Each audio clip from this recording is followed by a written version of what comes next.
The 1%er Podcast with Sam Bakhtiar, bringing you the 1% knowledge to help you reach your full potential. Learn what it takes to rise above the 99% and become a 1%er.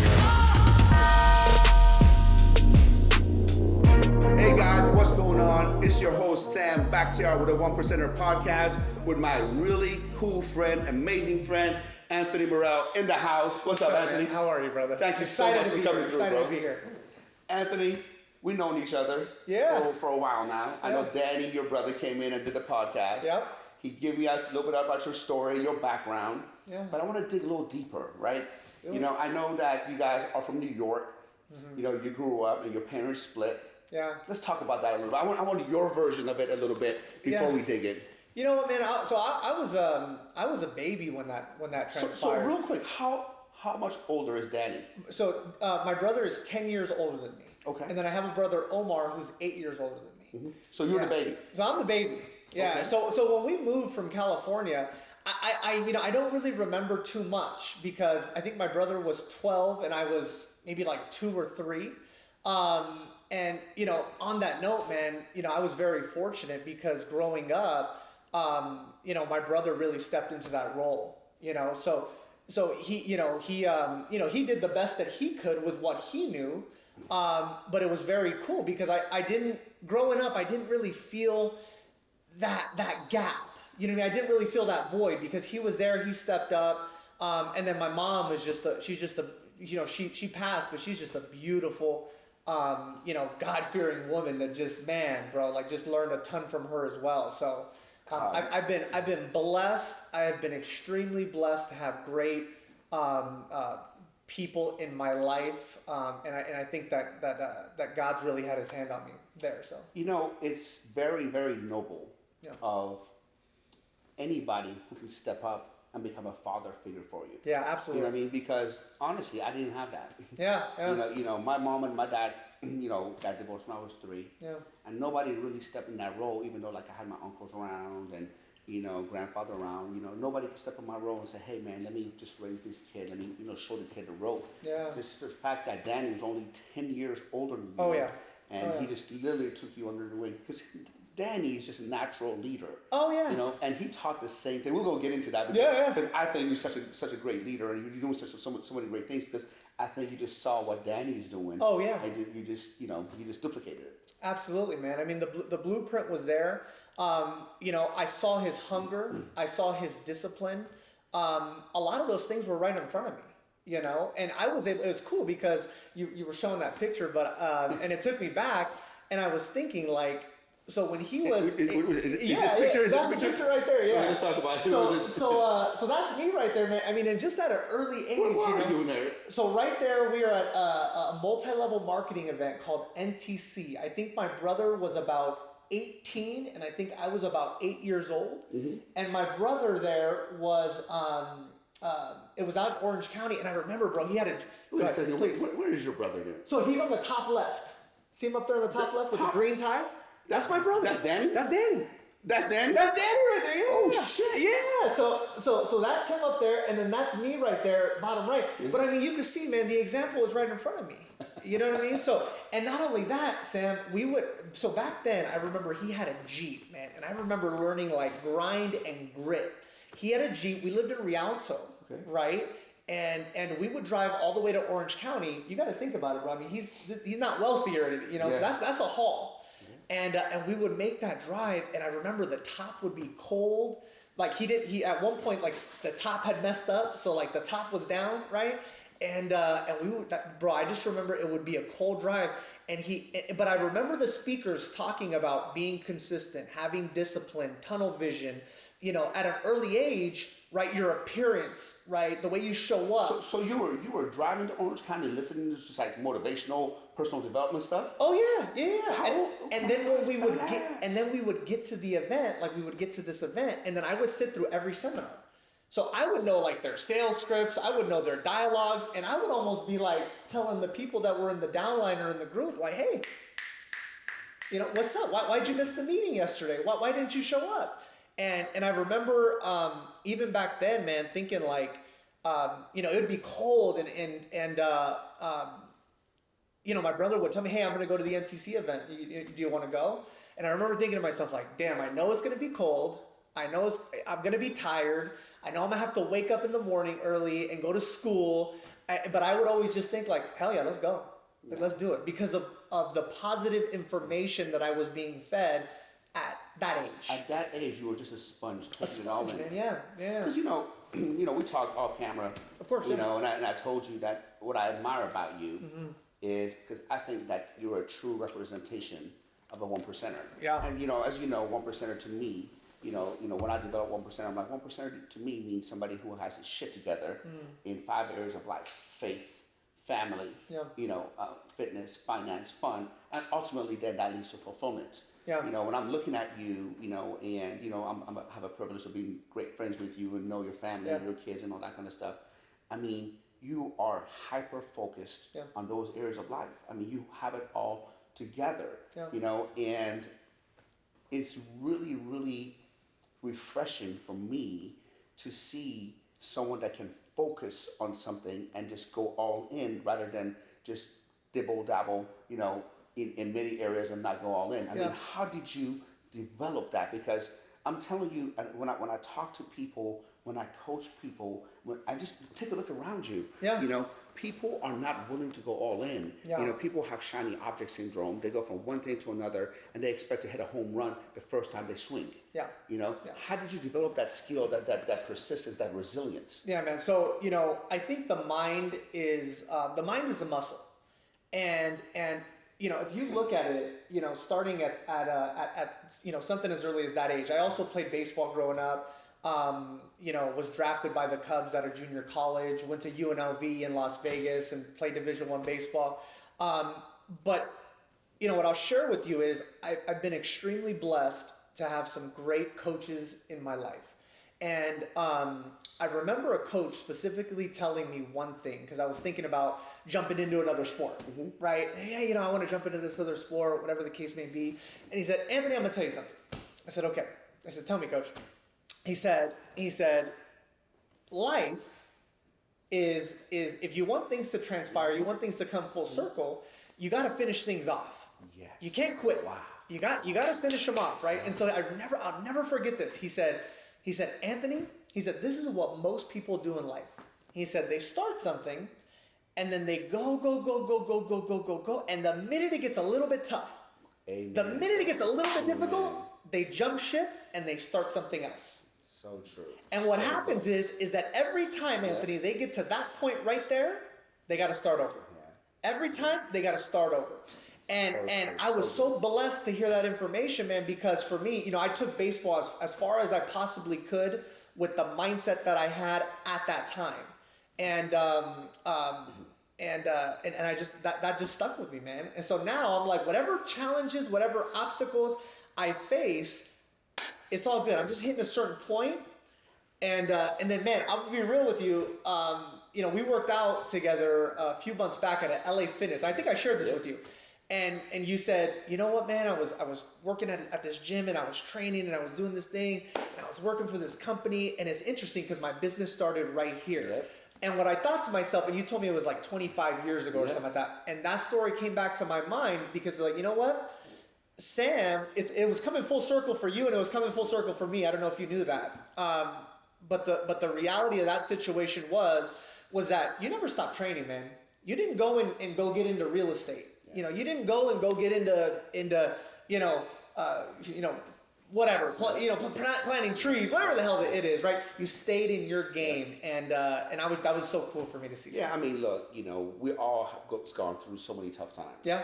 I mean, look, with real estate, we had the real estate crash, and then everybody then jumped ships and did this and did that. Yeah. With me, with my personal training business, when I started my personal training business, I started doing really good. And what I mean really good back then for me was like, okay, I was making $15,000 a month. Mm-hmm. For me at that age 27, nobody in my family has ever made that. I was the man. I was P. Diddy of my family. Yeah. And I was like, I bought my first home, bought a BMW. You couldn't tell me nothing. Yeah. You know what I mean? And at one point, I was like doing $2.4 million in gross sales from one 3,500 square foot studio till all of a sudden economy hit. You know, and man, I went from doing 2.4 million in like 2007, 2009, I was doing 600,000. Right. With the same lifestyle, with the same overhead. Yeah. You know, and you know, life knocked me down. And at that time, you know, so many personal trainers were like, well, let me just do this, let me go do something else, let me get a second job. But we stuck it out because that was my craft. You know, that was my craft, and I wanted to be able to do what I craft. I tell people this. I say, you know what? I'm pretty much good at nothing. You know, what I'm good at is what I'm good at. I'm the best at what I do. Yes. And that's what I do is get, you know, I know about anatomy, physiology, biomechanics, nutrition. And now, based on all this stuff that I've done in business, now I'm good in business. Not that I was like some business wizard, because I fuck so much shit up now. Sure. I know what not to do. Oh, yeah. You know, Absolutely, you know, bro. And same with you. You stuck to your craft. Yeah. You know, you did it, and this is where you are. I mean, you are now a leader in Intero. You have, I mean, I see you, you know, getting up at 4 o'clock in the morning, training, going out there. Then you got training agents. You're developing people. Yeah. And what I love about you is you're doing it not because it's a job. You enjoy this shit. You enjoy it. I mean, you see it. You see it, the positivity. Yeah. You see it in your smile, and you're out there, and it's just incredible. Yeah. How does it feel now that you are developing other people, developing other agents? Sure. Not only that you're successful, but now you're becoming a significant man because your success is rubbing off on other people. You know, man, for me, it's, I write it down as something that every morning, you know, something in the past 24 hours, I write down like, what are the things that happened that were great in my life? And every day I try and circle in on a few victories that maybe some of the agents or some of the leaders, the great leaders that we have at Intero have shared with me. And the reality is, man, is that, you know, I remember growing up in a 2-bedroom apartment.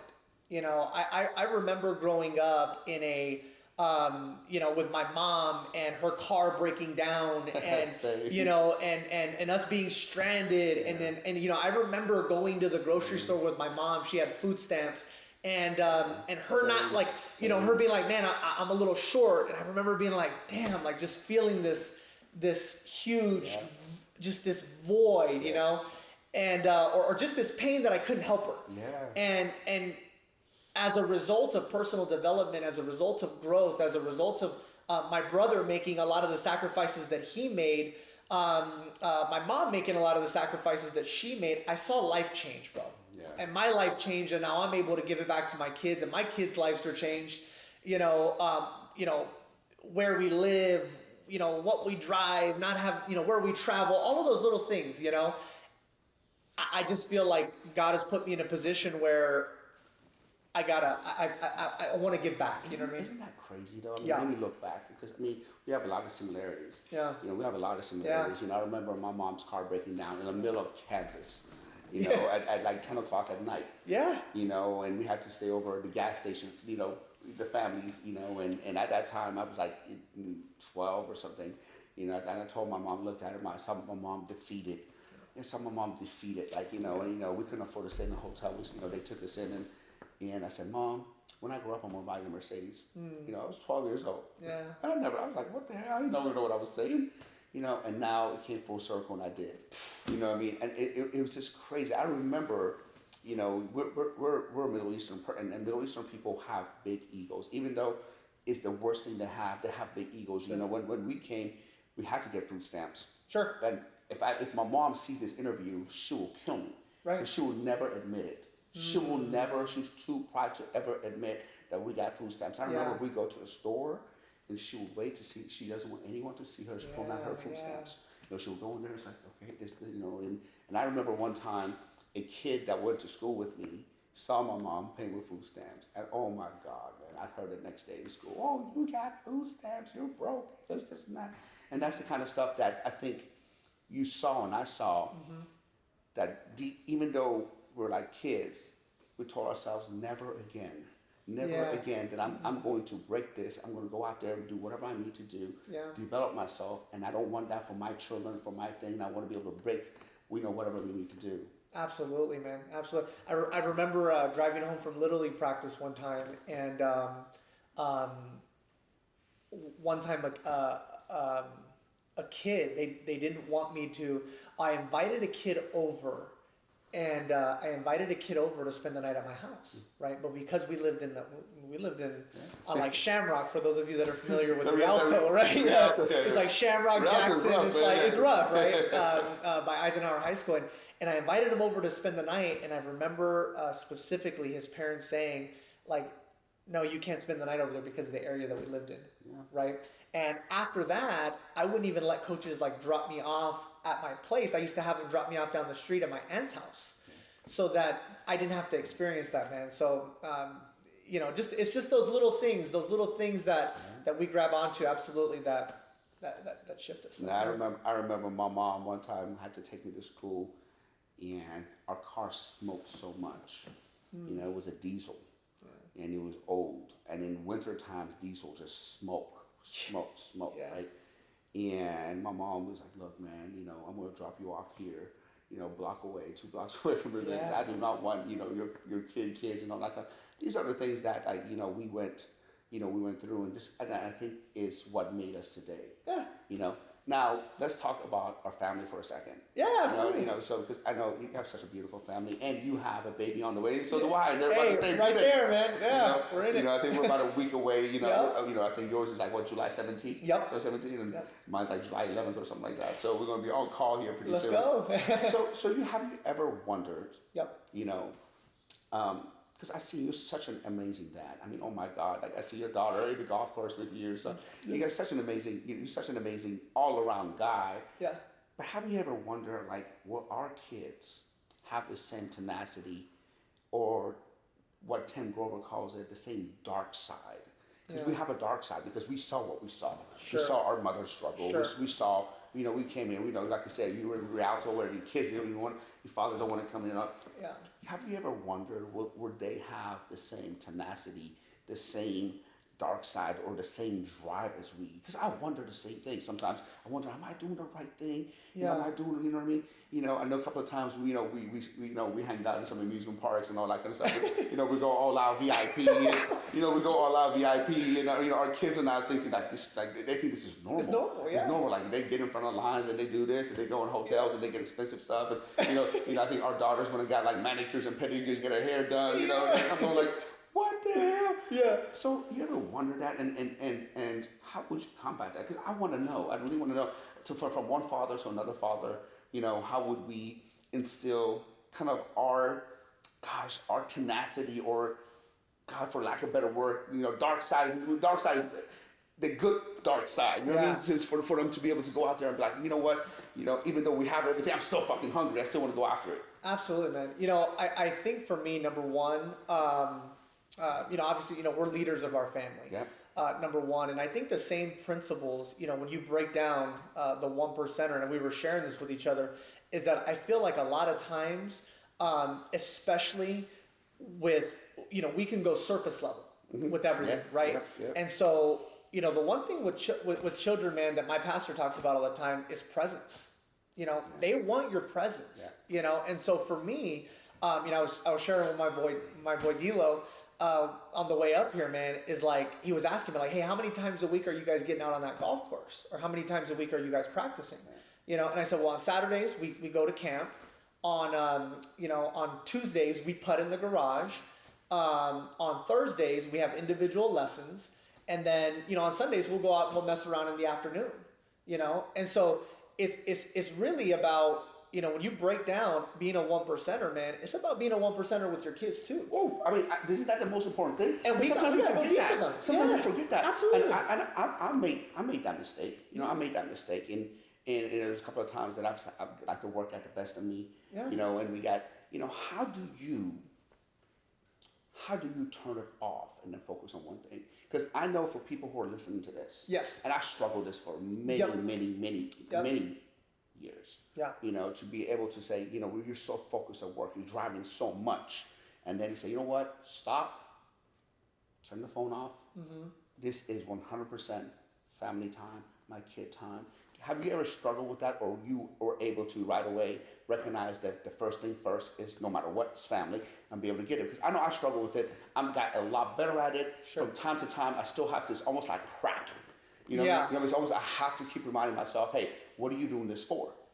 But, well, look, man, I personally believe that there's seasons in our life. So there's times where, I communicate with my wife and I let her know, hey, listen, this week, So right about that. it's that week. It's that week. It's that week, right? Yeah. Hey, there's a women why they don't send the women. There's a reason why they don't send the women and children to war. Right. Yeah. So hey, this week this is where it's at. But then also, man, I'll look at my calendar. Like, for example, today actually we're flying out to. I'm taking my son because we're having the baby, right? I'm taking my son out to Arizona, and I'm gonna take him to watch it. He's gonna watch Detective Pikachu tonight. Tomorrow we got a baseball game planned, and I'm just gonna spend some one-on-one time with him, man.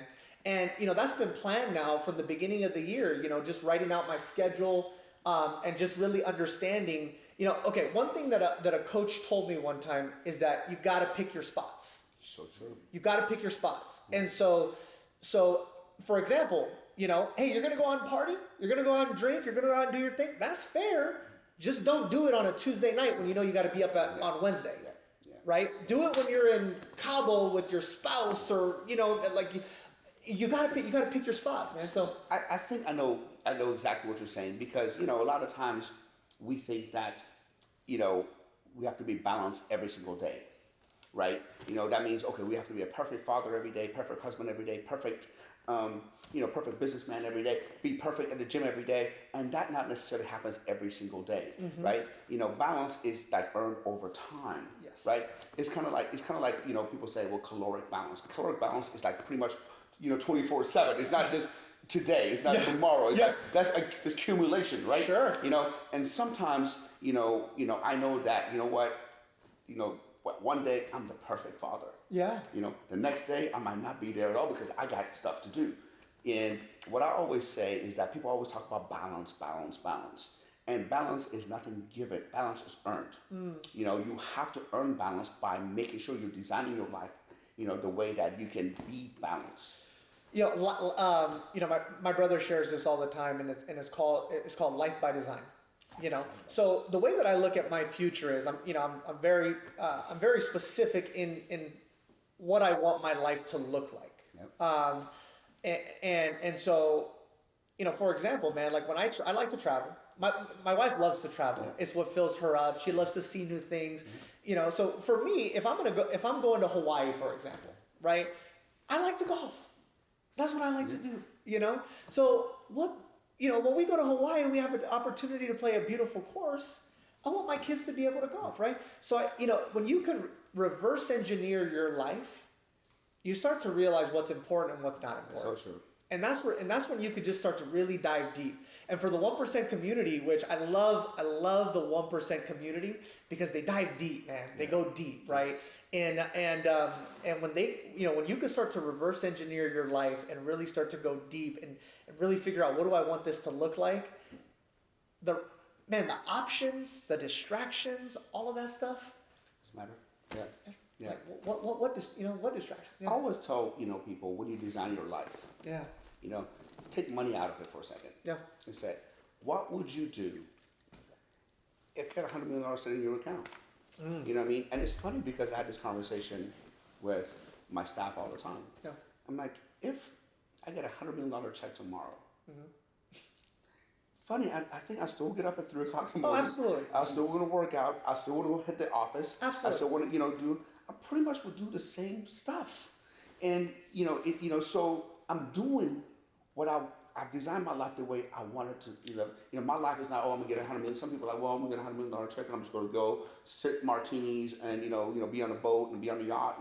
And that's never been me. And actually, believe it or not, I've experimented that. Like I think like 10 years ago. And I'm like, you know what, I'm just going to retire. I'm just going to retire. I did it for like a month. I retired, every single day. I went to Laguna Beach, took a little book, started sipping on martinis, just relax. And next thing you know, I'm like, dude, nobody's on the beach on Tuesday. You know what I mean? Like it got boring. Yeah. And then I found out, and when I see people like Danny, people like you, people like Ed Milet, people like Tim Story, people who are they could have retired ages ago. Sure. But they're not retiring, and it's not money that motivates them.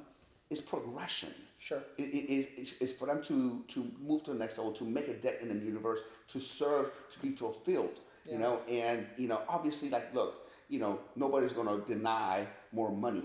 Sure. You know what I mean? And I always tell this, man. I mean, like, money after a while has a diminishing return. I mean, look, if you have a house that you love, it's paid for. You have a car that you love, it's paid for. You don't have to worry about your next meal. Your kids can go and your family can do whatever you want.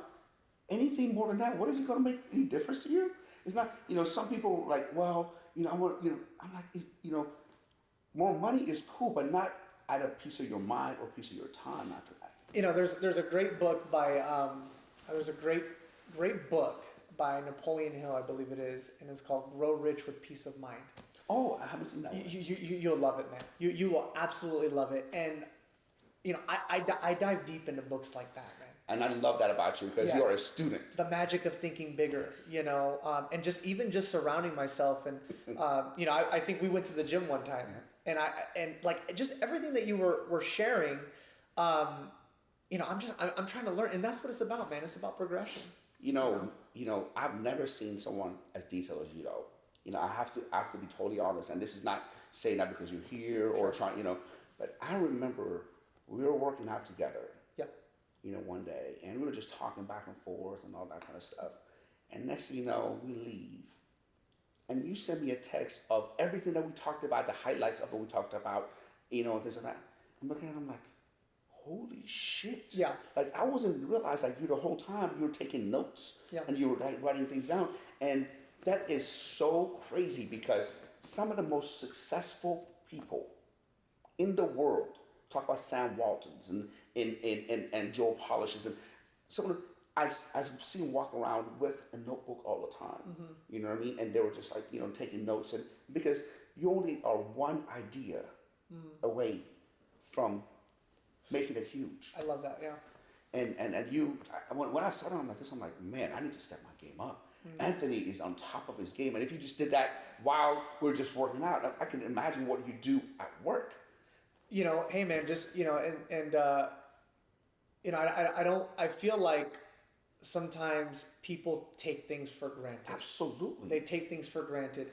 And the one thing that I've been blessed with in my life is, so I have what's called a board of advisors. Okay.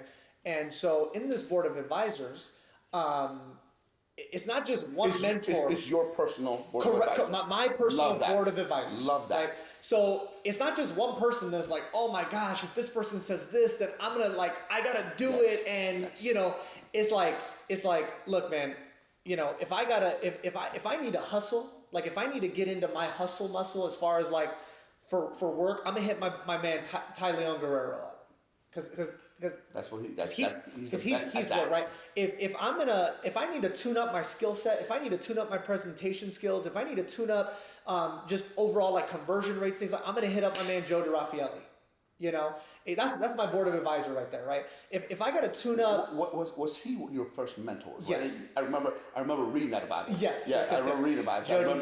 So okay. On Vegas, right? And so then, even though you're my friend, I still dug deep in your history. I love it, man. I love it. Preparation is the key to success, right?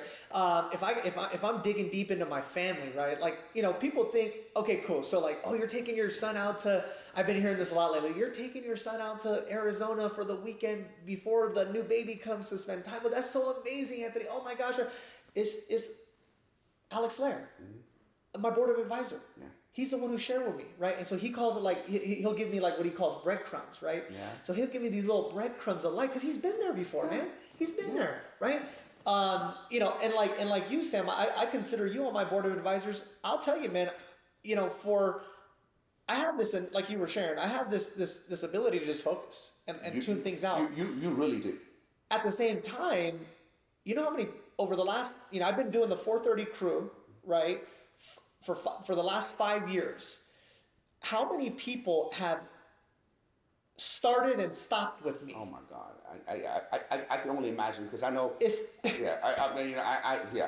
You know what I mean? Yeah. And so what happens is that you start to get these little daggers, right? It's like these little, it's like you got a garden, right? And it's like these little weeds that start to pop up, right? And what happens is that over time, this little pocket of weeds is like, you're not really taking care of it, right? It's just kind of sitting in the subconscious, and people say, hey, you take some time. You don't gotta show up that early. I show up at 7 into the gym. I get my workouts in at night. I do this. And then what happens is this strong belief that you have, right? This strong belief of like, no, this is what I gotta be committed to. I know that this is the key to success. Well, I started to lose that because everybody started to start. So this little patch of weeds started to grow. And then I remember, man, I was at Relentless and I was up on stage and I was talking. And you were just coming out with the 1%er. Yeah. And I had been working out at the camp, and I'd been hearing a lot about Bakhtiar, the owner of the camp, And I'm like, this guy. And I remember looking at you, man, and I was really just focused on, I was just talking to you, basically, right? And then that right after, literally got off stage, at that break, I walked up to you, and I'm like, Sam, hey, bro, I heard that you wake up in the morning, you work out, you go to the gym. And that's when I got to work out with you and David that first time. I know. Matter of fact, I think I have a picture of it here. Yeah. Where's the picture of you? You came in, you worked out with us. Where is it? There we are. That's it. That was that workout right there. And that was about a year ago now, right? Yeah. And you came in, man, and in my life, and you completely killed all of those weeds. It's funny, man, and you were brave. You showed up on a leg day. I always show up on leg day because it's Wednesday, bro. It's always Wednesday. I'm like, oh, man. Showed up on a leg day. Yeah. Oh, my God, that was good. And you always said that you had great mentors. Yes. And you had great coaches. A lot of people have that. Yeah. But they're not coachable. Correct. You know what I mean? Yeah. And I always say when the student is ready, the teacher will appear. The reason you are where you are, the reason you progress so much, because you always are open to learning, you're always open to getting coached. For God's sakes, you understand that if you want to improve your life, you have a board of advisors. Yeah. How many people do that? Let's talk about that. Okay. Because I think this is huge. Yeah. Tell people that are listening, about your board of advisors and how can they do the same thing and what it will do for their life, because I want to know. Yeah. So what I do is I find people in my life that have what I want in any specific area of life. Okay? So whether it be faith, whether it be family, whether it be fitness, whether it be fun, whether it be finances, find people in your life that have those things, and then just here's the thing, man. You have to remain humble. You have to remain humble. So the big thing for me is humble and hungry, right? I'm humble enough to understand that I don't have it all figured out, and I don't have it all figured out. But I'm hungry enough to go out and seek the information. You never have it all figured out. I mean, you can never have that ego or lose the hunger or not be humble enough and have egotistical things like that. I'll give you an example. Please. I was, working out with two of my friends. These are younger kids who just started personal training. Sure. David and Richard, shout out to you guys, man. And these guys, I've been working out longer than they've been alive. Right. But when we get to the gym, I'm like, you know what? I'm going to do your routine today.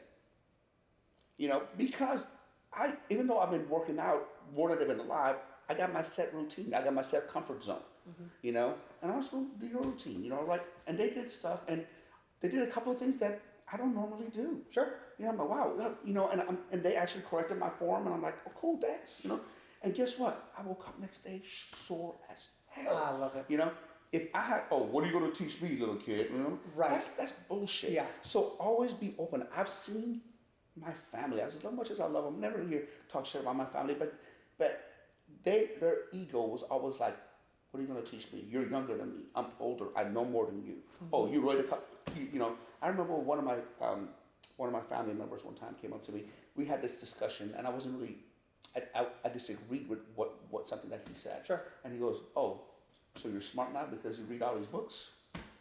And that's when I knew that, okay, when I see where the mentality, and things like that, and one of the things that's really important in life is to always be learning and always seek mentorship, and that's something that you do on a daily basis. Yeah, absolutely, man. So what's next for you? I mean, I know, here's another question I have for you. Please. Were you always a natural leader? And how did you become such an amazing leader? Because I've talked to people, you know, all the time, people, you know, in Intero and people that are around you. Yeah. And I see you. Yeah. And you have such an amazing leadership skills and able to get people to move a certain way and be able to improve them. Yeah. And I'm just amazed by that, because I want to get, you know, who doesn't want to become a better leader? You know, and that's the thing, man, is that I think I've always wanted to be a great leader. And even when I was on baseball teams, you know, I wanted to be the captain of the baseball team. You know, I used to work as a busser in Las Vegas when I was done playing college, and I wanted to be like the lead busser, right? You know, I wanted to be the lead promoter when I was promoting out of school too. And then, you know, I just always have had that knack to want to be a leader. And the reality is, man, is that I've really had to learn to, you know, to really set aside the ego. And, you know, I think a great leader is a great coach. True. You know, I think a great leader is a great coach. And if you look at what a great coach is somebody who can help people win. You know, you look, we think about the great coaches in society today. You know, you think about your Bill Belichick's. Yeah. You know, you think about your Greg Popovich's. You know, these they have an amazing ability to help people win. How do you help people win when they feel self-sabotaging? Because look, man, I mean, I've been, you know, training people for years, right? And I've been helping people with their businesses, and it's to me is like so crazy. Where I can give the same information to two people, and one will go lose 100 pounds or make $1 million from it, and one person doesn't lose anything or doesn't make anything from it. And to me, just is mind-boggling, and sometimes it's downright frustrating. Yeah. You know, downright frustrating. You know, and you know, you see how some people are just not. No matter what, you feel like, man, you know, what are you waiting for? You're waiting for somebody who just like $1 million drop in your lap, or are you you know, wanting to overnight wake up and just be in the best shape of your life? And it just amazes me. And sometimes I get frustrated. Sure. I get so frustrated. Like I said, I really has the potential. I want to help them, but they keep self-sabotaging. How do you coach someone? How do you overcome that? How do you not get frustrated? You know, because I'm sure with all the agents that you have, you know, you're gonna have, you know, you give the same information to all of them. Correct. You know what I mean? You know, some of them will just go and kill it. Some of them will do good, but some of them, no matter what, they're just always struggling. You know, man, that's a really great question. So you know, as we're talking, I'm thinking about a few things. Number one is empathy, right? You gotta have empathy for people, because ultimately, what I have found is that people know what they know, right? They know what they know. Yeah. So as much as, man, I mean, we're in the Bakhtiar mansion, and as much as I want this right now, there is a set of knowledge and there's a set of know-how that you have that I don't have yet. I don't know about that. I'm just older. Older. Well, whatever it is, maybe it's time. Whatever, right? So okay, cool. So there's a set of empathy, right? Yeah. I think the second thing is going to be a sense of really helping people find their motivation, right? Why is it important? If you break down the word motivation, motive to action. Why are you doing what you're doing, right? And then the last part is really meeting people where they're at, right? And helping them get from here, right, to here. One step at a time. One step at a time, right? Yeah. And so for me, that's kind of where I like to break it down, man. Giving people small homework assignments. Yeah, I think you're 100% right, and I think where I lack as being, I could be better at coaching.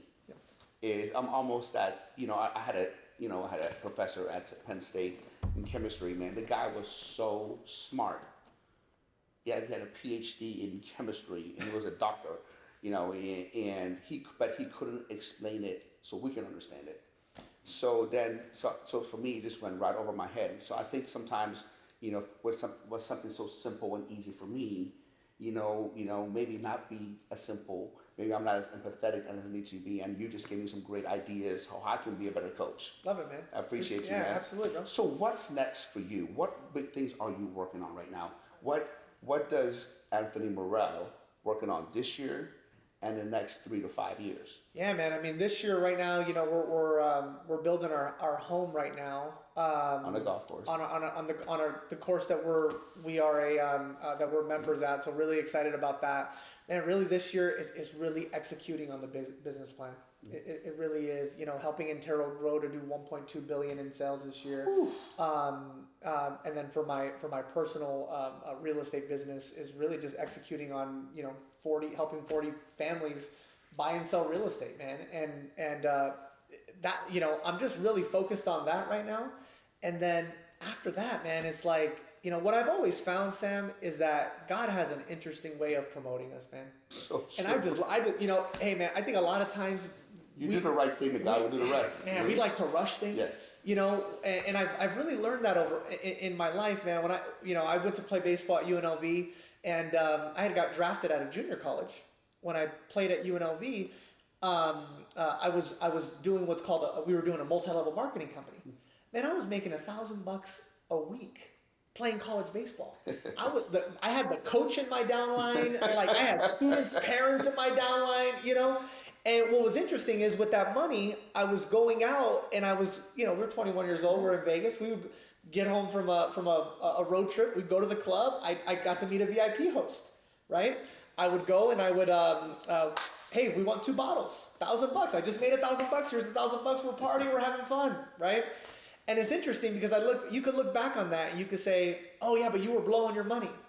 Well, the day that I didn't get drafted, it was interesting, man. A lot of my friends, they didn't have a next step. Connections and the network. Boom. I jumped in, I hit my boy up, hey, I need a job. Show up tonight, here it is, here's what we're doing. Bam, I'm promoting now, right? Which led me then into being a busser. After being a busser, I then... With your wife. I met my wife. Right? Yeah. So it's like God has a beautiful, beautiful way of promoting us, man. And so I just, my whole thing is control the controllables at the highest level. And don't worry about the stuff you can't control. Amen, brother. I love that. Now, I know we have Relentless is coming up. Yeah. And oh my God, man. I'm not saying that because you and Danny are my good friends. But you guys are my good friends. Before I even talk about that, it's funny because, Danny's podcast went live I think 2-3 weeks ago. Yeah. And some hater messaged me. And it's funny, it's like message me and DM me. Well, Danny, nobody likes Danny, this and that. And I go, you're gonna take your time. I said, don't you have work to do? I'm like, don't you supposed to be working? And it was a real estate agent. Sure. It's like, I said, don't you have work to do? If you're really busy focusing on your work, sure, you're gonna be focusing on messaging me about Danny. And by the way, if you have something to Danny, if you don't like that, why don't you talk to him? Tell him you don't like him. Yeah. You know what I mean? Yeah. Absolutely.